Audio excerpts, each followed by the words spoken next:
Hello guys, welcome back to my new blog. আশা করি তোমরা সবাই ভালো আছো আর আমিও অনেক ভালো আছি। তো দেখতেই পাচ্ছ আমি আর মা রওনা দিয়ে দিয়েছি ডুয়ার্স মেলার উদ্দেশ্যে। তো ভিডিও করার সময় আমি আর মা দুজন মিলে দেখছি যে আমরা দুজনেই রেড হয়ে গেছি, মানে যদিও আমরা কোনো রকম ডিসাইড করিনি, বাট রেড হয়ে গেছি। তারপর আমি মা বাবার জন্য ওয়েট করছিলাম, কারণ বাবা অনেকটা লেট করেছে বেরোতে। তাই আমি আর মা আগে গিয়ে রাস্তায় মানে ডুয়ার্স কর্নার সামনে এখন দাঁড়িয়ে আছি বাবার জন্য। বাবা আসবে তারপর আমরা মেলায় যাব, তো এর জন্য দাঁড়িয়ে আছি বাবা কখন আসবে। আর দেখতেই পাচ্ছ প্রচণ্ড ভিড়। তো ফাইনালি টিকিট কাটা হয়ে গেছে, বাট 1 নাম্বার গেটে প্রচণ্ড ভিড়, তাই 2 নাম্বার গেট দিয়ে যাব, কারণ 2 নাম্বার গেটটা ফাঁকা। তো বাবা চলে এসেছে, তারপর আমরা গেটের ভেতর দিয়ে ঢুকে বললাম ডুয়ার্স মেলার মাঠে। তো বাবা জিজ্ঞেস করছিল কোথায় কোথায় মানে মঞ্চ আছে। তো আমাদের তো 3টা মঞ্চ হয়, তো বাবাদেরকে দেয়, তাই দেখাচ্ছিলাম মঞ্চগুলো। তো অনেক দিন পর বাবা মা দুজনকে একসাথে পেয়েছি কোথাও ঘুরতে যাওয়ার জন্য। একদম মনে হচ্ছে যেন ছোটোবেলার সেই আমি যে বাবা মার হাত ধরে মেলায় ঘুরতে যাচ্ছি। মানে এটা একটা আনন্দের মুহূর্ত, অনেক স্মৃতি বলতে পারো তোমরা। কারণ এভাবে বাবাকে সবসময় পাই না, আমি মাকেই পাই সবসময় ঘুরতে যাওয়ার জন্য। বাবা তো কাজে ব্যস্ত থাকে, তাই অনেক দিন পর বলতে গেলে দুজনকে একসাথে পেয়েছি। তো মেলার ভেতর ঢোকার সাথে সাথে মার নাকি গরম লেগে গেছিলো, তাই চাদর খুলে মা এখন ভাঁজ করছে ব্যাগে নেবে বলে। তা মাকে বলছিলাম এই তো তোমার ঠান্ডা লাগছিলো, বলে হ্যাঁ মেলার ভেতর ঢুকে গরম। ভেতর ঢুকে পড়েছি। এই যে নাগরদোলনা, যেটা মেলার মেন আকর্ষণ বলতে পারো। মানে মানুষ সামনে যত কিছুই দেখুক না কেন, মেলায় যত কিছুই দেখুক না কেন, লাস্ট মাথায় গিয়ে সেই নাগরদোলনা না দেখলে যেন তাদের একদম শান্তি হয় না। আর যারা নাগরদোলনা চড়তে ভালোবাসো তাদের তো কোনো তুলনাই হবে না। আমি যদিও নাগরদোলনায় উঠি নাই এখনো অবধি, ভয়ে, যাই হোক। তো আমার মা ঢুকে পড়েছে অলরেডি কেনাকাটার জন্য। মানে মেলা যাওয়া মানেই কেনাকাটা। অলরেডি একটা হাতি কিনেছে, তারপরে এই হাতিটা আমার পছন্দ হয়েছে। বলছে ওই ডিজাইনটার থেকে এই ডিজাইনটা মনে হয় বেশি সুন্দর। বাবা বলছে না ওটাই ঠিক আছে। তো বলে না বাবা তাহলে থাক ওটাই। পর চলে গেলাম মোবাইলের দোকানে, কারণ একটা কাভারের দরকার ছিল। আমি ভেবেই রেখেছি এবার মেলায় গেলে একটা কাভার নেব, কারণ মার মোবাইলের কাভারটা নষ্ট হয়ে গেছে অনেক দিন আগে। তো কাভারটা নেওয়া হয়নি, তাই মেলার থেকে একটা কাভার চুজ করেছি। তো ভাবলাম এটাকে সেট করে দেখি কেমন লাগে। তারই সাথে সাথে দাদাটাকে বলছিলাম যে অন্য কোনো কালার হবে, তো উনি তো টাইমই দিতে পারছে না, এত ভিড় দোকানটাতে বলার মতো না। তো আমি এইটাকেই সেট করে দেখছিলাম, বাট কালারটা আমার বেশি একটা পছন্দ হয়নি, তাই ওটাকে খুলে আমি অন্য দিকে দেখছিলাম অন্য কোন কালারটা ভালো লাগে। তারই মাঝখানে ভাবলাম কি আমি টেম্পারটাও লাগিয়ে নিই, কারণ এর আগে একদিন পরে গিয়ে টেম্পারটা পুরো গুঁড়ো হয়ে গেছে, এমনকি ডিসপ্লেটাও নষ্ট হয়ে গেছে, মানে ডিসপ্লেটা একদম পুরো ফেটে গেছে আর কি। তো ভাবলাম যে ওটা সিলেক্ট করতে করতে টেম্পারটা লাগানো হয়ে যাবে। যাই হোক এই মোবাইলটাকে নতুন একদম করতে হবে।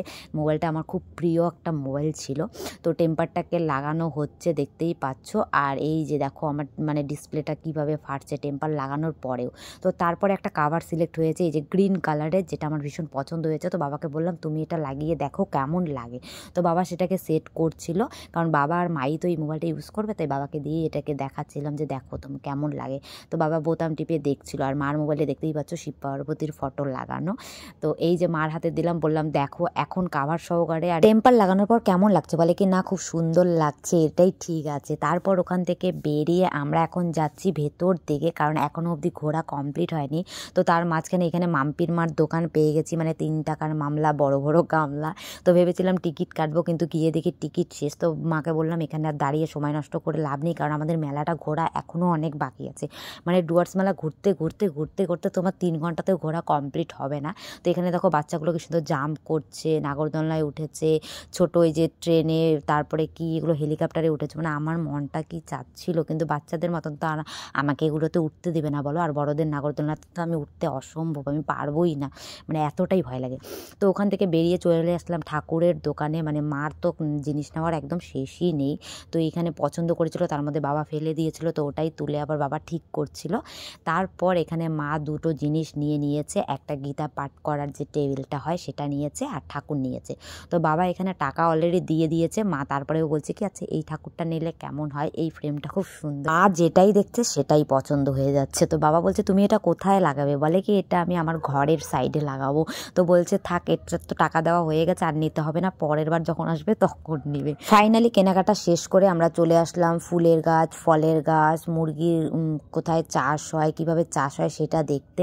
তো এখানে ড্রাগন ফলের চাষ, চাষ, মানে তোমরা এই জায়গাটাতে আসলে বুঝতে পারবে যে কোন গাছটা কিভাবে চাষ করতে হয়, কি কি সার দেওয়া থাকে, ওখানে সব কিছু ডিটেলস দেওয়া থাকে এবং লেখা থাকে। তো তারপর চলে আসলাম মূল মঞ্চে, যেখানে বিহু নাচ হচ্ছিল খুব সুন্দর। আর এই যে আমি পুরো মাঠে ঘুরছিলাম আর কি, চরকি পাক করছিলাম, কারণ সিঙ্গার এখনও আসেনি আর এদিকে শুধু নৃত্যই হয়ে যাচ্ছে। তো প্রচণ্ড ভিড়। ফাইনালি আমাদের মধুবন্তী বাগচি উঠে পড়েছে। তো তোমরা গানটা শোনো আর এনজয় করো।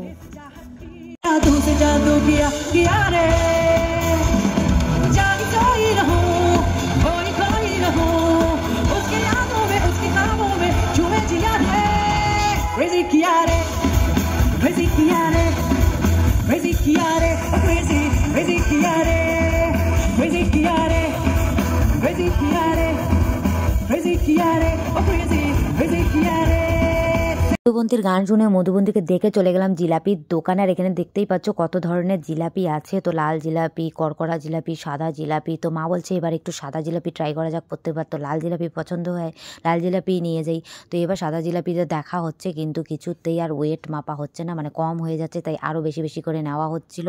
আর মেলায় যাব, জিলাপি খাবো না, জিলাপি নেবো না তা কখনো হয়? জিলাপি দেখলেই মন শান্তি হয়ে যায়। জিলাপির প্রতি যে একটা ভালোবাসা, সেটা কোনোদিনও কমবে না। তো জিলাপি নিয়ে বাড়ির দিকে রওনা দিয়েছি। আর শুধু জিলাপি না, সাথে নিয়েছি বিরিয়ানি, যেন বাড়িতে গিয়ে লেগ পিসটা ভালো করে চাবাতে পারি। তো তোমরা কে কে কী খেলে আর বাবা মার সঙ্গে কোথায় কোথায় ঘুরলে, মেলায় কে কে ঘুরলে, অবশ্যই কমেন্ট করে জানিও। ভালো লাগলে একটা লাইক করো আর অনেক অনেক শেয়ার করো, অনেক ভালোবাসা দিও। আর ভালো লাগলে সাবস্ক্রাইব করে আমার পাশে থেকো। টাটা।